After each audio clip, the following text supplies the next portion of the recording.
Shoot हुआ है, और बहुत ही शूट भी प्यारा बहुत शूट अच्छा हुआ है किया वो गया गाना। है।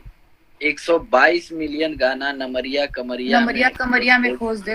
वो लड़की का मैंने पता करवा लिया, वो लड़की बैठ करके मणिकंका घाट पे पूरा लाश जलवा करके मुंबई निकल गई। वो एंटी पार्टी से कनेक्टेड लड़की थी। अच्छा। और आकांक्षा के इंस्टाग्राम फॉलोवर में वो लड़की का नाम आपको मिल जाएगा और लड़की की आईडी भी मिल जाएगी।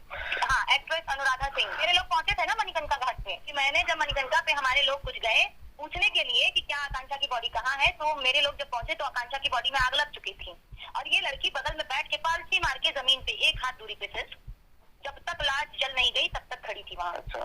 और ये पूरी बॉडी जलवा जब ली तो मेरे लोगों ने पूछा कि भाई तुम अगर कोई रिलेटिव हो तो घर जाओगी क्या आकांक्षा के, तो उसने कहा नहीं, मैं यहीं से एयरपोर्ट चली जाऊंगी, मुझे मुंबई निकलना है। वो कंटिन्यू किसी से बात कर रही थी फोन पे। आकांक्षा दुबे ने फॉलो भी किया है या वो फॉलोवर है या?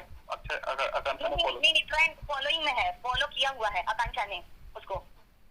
अनुराधा बोल रहे थे ना, एक मिनट। एक्ट्रेस अनुराधा सबसे नीचे जाएंगे तो मिलेगा, स्टार्टिंग का है। और यही लड़की ने ढाले का पैसा भी दिया। एम्बुलेंस क्यों नहीं उन लोगों ने यूज किया डेड बॉडी के साथ? और एक बात बताइए, सिंपल सी चीज महेश जी,